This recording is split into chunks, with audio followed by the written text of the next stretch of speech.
So we're back. We're continuing chapter 3. So the second part of chapter 3, the theory part, is where we are right now. So chapter 3, remember, focuses on Zeus primarily and Hera also. So this section is called Universal Questions Shape Myth. So in contrast to Malinowski, who felt that myths were tied to particular, because they were largely charter myths, they were tied to a particular culture. They made sense only in a particular culture. And to some extent that's true, right? Each culture is going to certainly put its own spin, even on rituals that they may have gotten from other cultures. In this chapter, the suggestion is going to be that there are shared human experiences that are transcultural. So, for instance, everyone is going to die. So mortality would be sexual attraction, procreation, children. Those are all going to be sort of common themes, even if they take slightly different views in one culture to another. So that now what we have here in this particular slide is we have a chart of Indo-European languages, and the scholar that we're looking at here is actually a scholar of Hindu religion and also Sanskrit. And so Indo-European was the language spoken by a group of people. They were nomads. They started around the Caucasus Mountains. I usually say, like, if you imagine where the Sochi Olympics were held, that would roughly give you an idea of where they would have started. They then spun out, heading west into Europe and east into India, hence the term Indo-European. So Greek is an Indo-European language, and the Greek stories we have reflect a largely Indo-European, which was a warrior culture, a patriarchal culture that had been sort of imposed on what had been there before, which might have been a more egalitarian. Certainly there was a stronger goddess worship before the Indo-Europeans came into Greece, and that happened around 2000 BCE. But as you can see, this chart looks almost like sort of a spider's web of connection.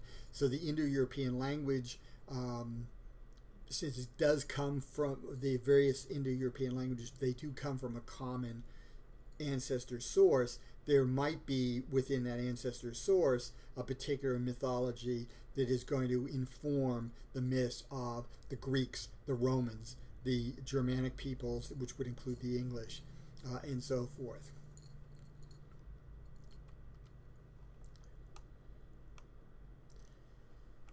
So Wendy Doniger, who is the scholar, we have a little selection from her book, The Implied Spider, meaning that what we have is we have the stories of different cultures, but that goes back to an original source, the implied spider of the title. We don't have that original source, right? We don't have Indo-European, but we can reconstruct Indo-European to some extent.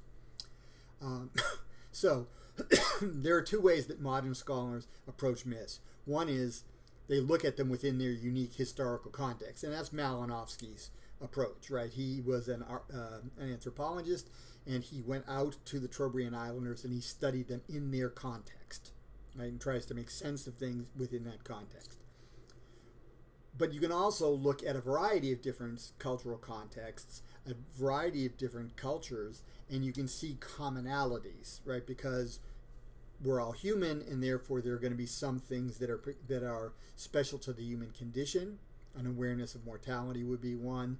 A separation from one's parents, right? When you're a kid, you feel really connected to your parents, especially to your mom. But over time, you become separated from them, and some people see in narratives with the gods hang around with humans way back when, but in the historical period, the near past, gods do not appear as such to human beings. Wendy Doniger takes the second of these two views. She attempts to bridge these two approaches, but she mainly is looking at the idea that shared experience is transcultural, and therefore the myths have transcultural importance and force.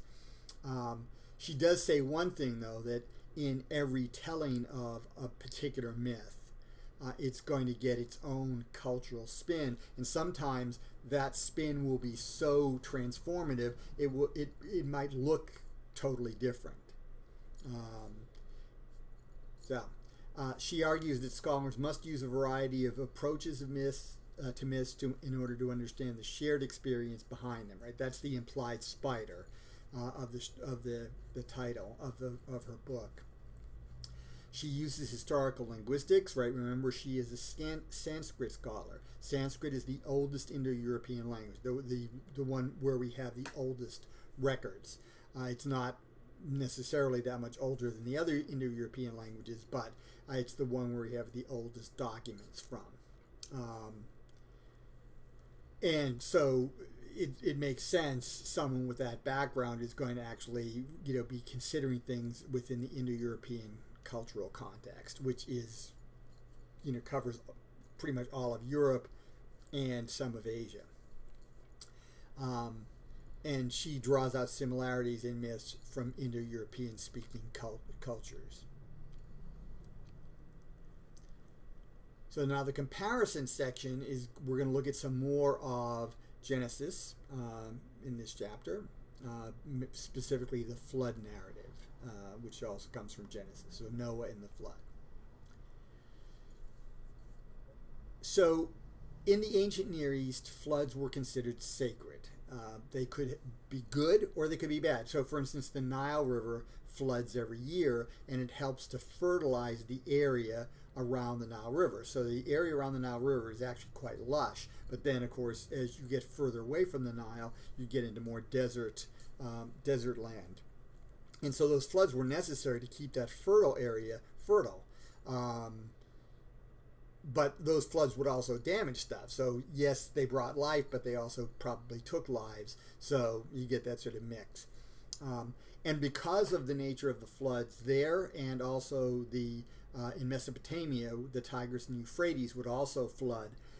You've got this mix of floods as a blessing and floods as a curse. So they were signs of divine displeasure or favor. And in the narrative we have in Genesis, it's divine displeasure, right? God is considering basically wiping out the human race, although he takes pity on a particular person who will be then the new progenitor of the at least of the Hebrew people, but of the human race. The Epic of Gilgamesh tells a story of humanity being saved from a flood by Utnapishtim, who was told by the god Ea to build a boat. So Ea is a creator god. He sort of helps create humans. He's therefore somewhat like Prometheus. The Babylonian Epic of Atrahasis tells a similar story there. The god's name is Enki, but Enki is basically the same as Ea. And Atrahasis is told by Enki to build a boat when the gods decide they're going to wipe out humanity, and that on this boat he can have his family and he can have some animals. Okay, right? So it sounds a lot like the Noah story, and that version, the Atrahasis version, I think might be the oldest. That or Gilgamesh that tells this flood narrative, and they're both from the Tigris-Euphrates area. You also, of course, have the Genesis story with Noah and the ark. And you have the story of Deucalion, which is the story told by the Greeks. In the book, we have a paragraph-long selection from a work called The Library. This work called The Library, you certainly can look it up on the Perseus website. That's www.perseus.tufts.edu.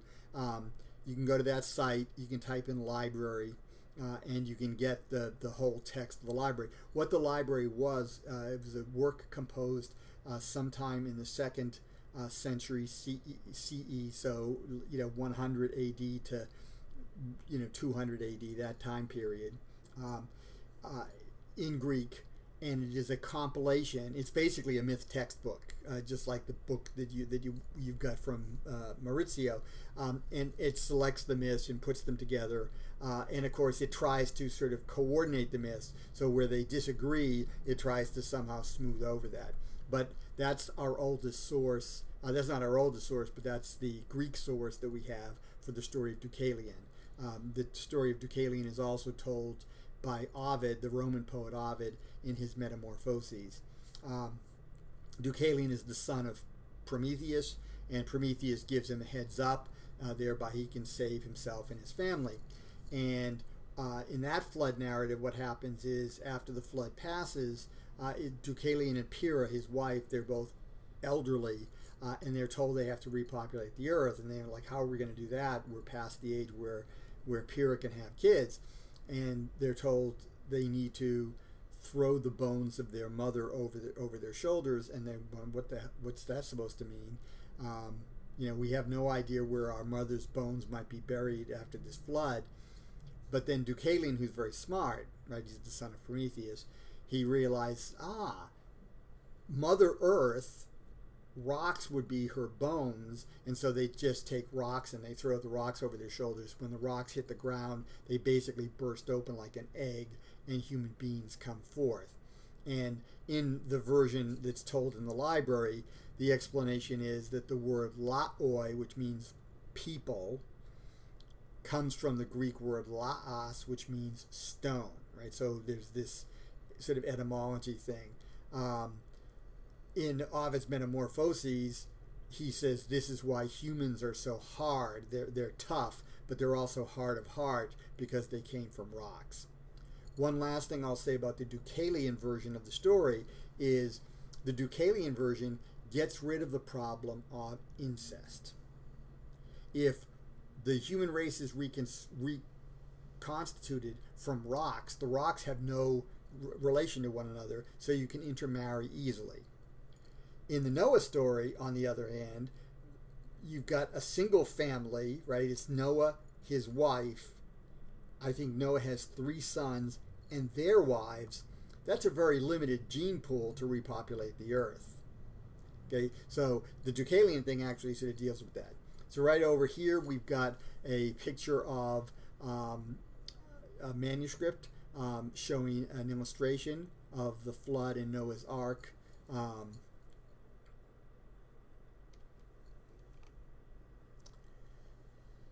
So, the ancient Near East, as a Greek myth depicting Zeus as the destroyer of humanity and Prometheus as its savior, has many similarities with Near Eastern flood myths. And the Hebrew Bible in Genesis also has the flood story. But there, of course, there's a single God. So that single God has to basically reach out to Noah because he is a righteous man and save him. And finally, reception.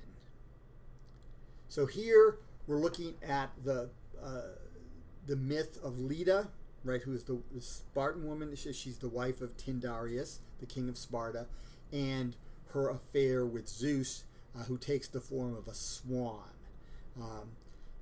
Now, modernist poetry is 20th century poetry. We have here a painting, oil on canvas painting, done in 1923 called Leda and the Swan by Marie Laurencin. And she is presenting the Leda and the Swan encounter as a gentle seduction, right? Leda is gently petting the swan. The swan is sort of like cooing and got its head sort of curled around her arm. This is gentle. This is not forced. That's one way to look at the story of Leda and the Swan, that it's a seduction. It's not a rape. The other way to look at it is that it is actually violent, that it is a rape. In either case, the point is that if the gods or God wants something done, it's going to happen, or the likelihood is it's going to happen. Humans can't really stand up against the gods. So there's a poem by an American poet named Hilda Doolittle, who went under the pen name H.D., called Leda, and in her version of the story, it is a gentle, dreamy, sort of romantic and colorful encounter. Sort of beautiful and dreamy. William Butler Yeats, who actually picks up the Leda and the Swan story at least, I'd say at least a half dozen times over the course of his career, and we have one poem in the book. William Butler Yeats, maybe the greatest Irish poet. Certainly he and Seamus Heaney probably qualify as the greatest Irish poets. He depicts it as rape.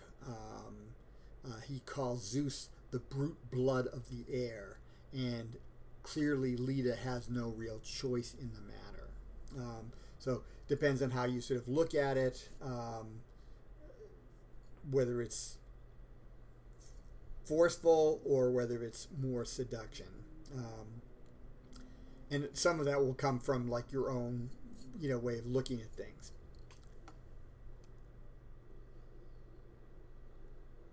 And here ends chapter 3.